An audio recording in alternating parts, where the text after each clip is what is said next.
Assalamualaikum warahmatullahi wabarakatuh. Selamat pagi semuanya. Bagaimana kabar kalian? Semoga tetap sehat ya dan terus semangat dalam mempelajari pembelajaran jarak jauhnya. Nah, hari ini di pembelajaran bahasa Indonesia, kita sudah memasuki ke bab 8. Bab 8 ini berisikan tentang teks biografi yang bercerita ulang tentang pengalaman hidup seorang tokoh, gitu ya. Nah, kita di sini akan membahas seluk-beluk gitu ya. Isi dari teks biografi itu seperti apa? Maka dari itu kita langsung aja ke definisi teks biografi. Nah, definisi teks biografi ini adalah berisi tentang riwayat hidup seseorang yang menyajikan sejarah hidupnya, pengalaman-pengalaman hidupnya, hingga kisah sukses yang dialami oleh tokoh tersebut, gitu ya.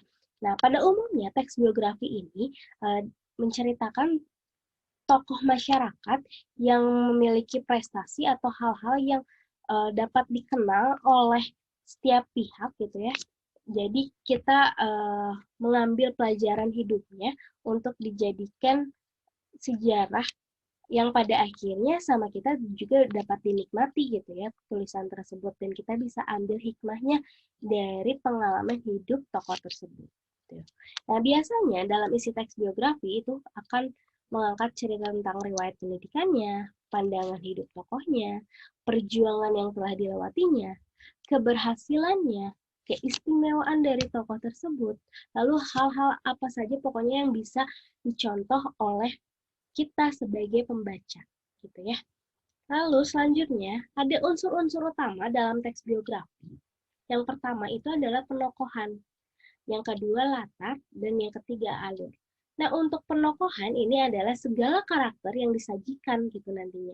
Nah, karakter apa saja sih yang bisa dipatut dari tokoh tersebut?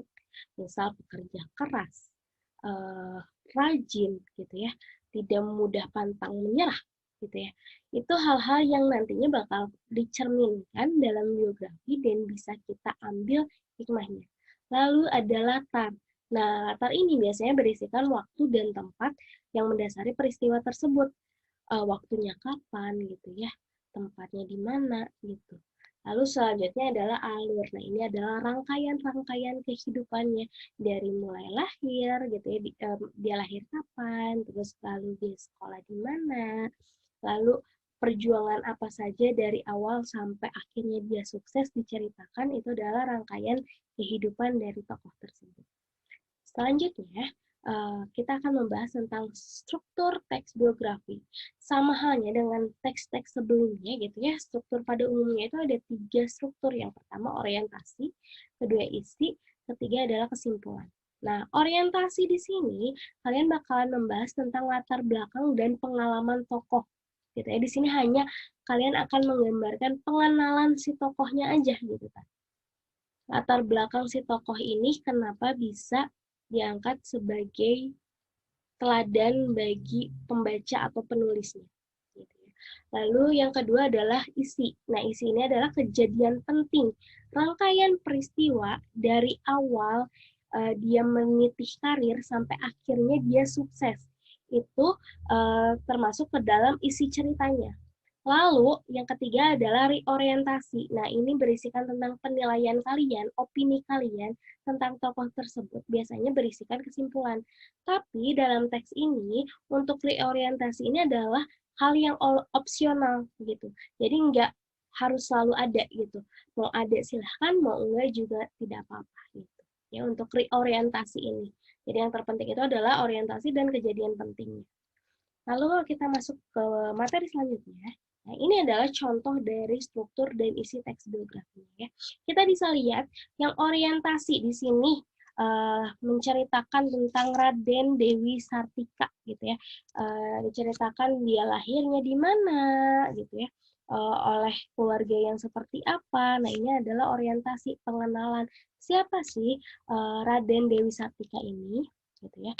Nah, masuklah ke yang kedua adalah kejadian penting. Di sini awal mula kehidupan Dewi Sartika dimulai. Di sini diceritakan cerita kecilnya Dewi Sartika itu seperti apa gitu ya, aktivitas-aktivitasnya itu seperti apa gitu. Lalu yang terakhir adalah reorientasi. Nah, ini adalah opini dari penulis gitu ya. Hal yang ingin disampaikan atau hal yang diambil oleh penulis yang ingin disampaikan kepada pembaca tentang hal-hal yang patut dicontoh dari Raden Dewi Sartika gitu ya. Semoga kalian paham. Kita lanjut ke materi selanjutnya. Nah, ini adalah jenis biografi. Sebenarnya jenis biografi itu ada beberapa, cuma Ibu dalam pembelajaran kali ini ingin menyampaikan jenis biografi berdasarkan penulisnya saja. Itu ada dua, yaitu biografi dan autobiografi. Kalau biografi itu adalah kalian menuliskan kisah seseorang berdasarkan penelitian, berdasarkan wawancara dan hasil izin tokoh tersebut, gitu ya. Nah, kalau autobiografi adalah kalian menceritakan kehidupan kalian, gitu ya, riwayat hidup kalian secara mandiri, gitu ya. Itu autobiografi. Bedanya biografi itu adalah kalian menceritakan orang lain.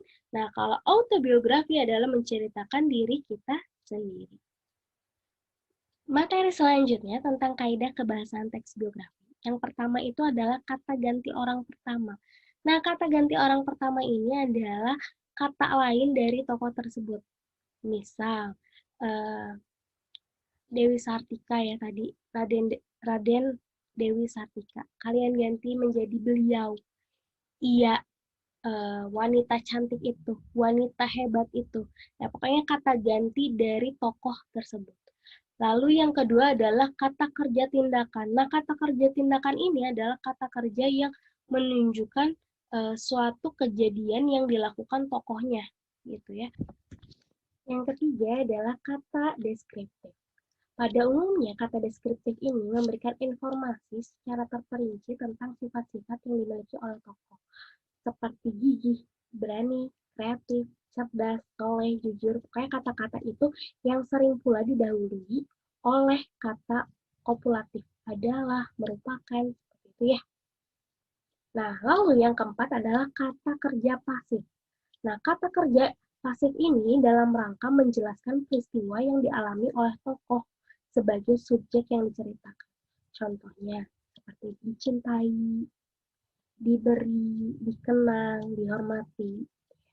Lalu yang kelima, kata kerja mental. Banyak menggunakan kata kerja mental dalam rangka menggambarkan peran tokoh.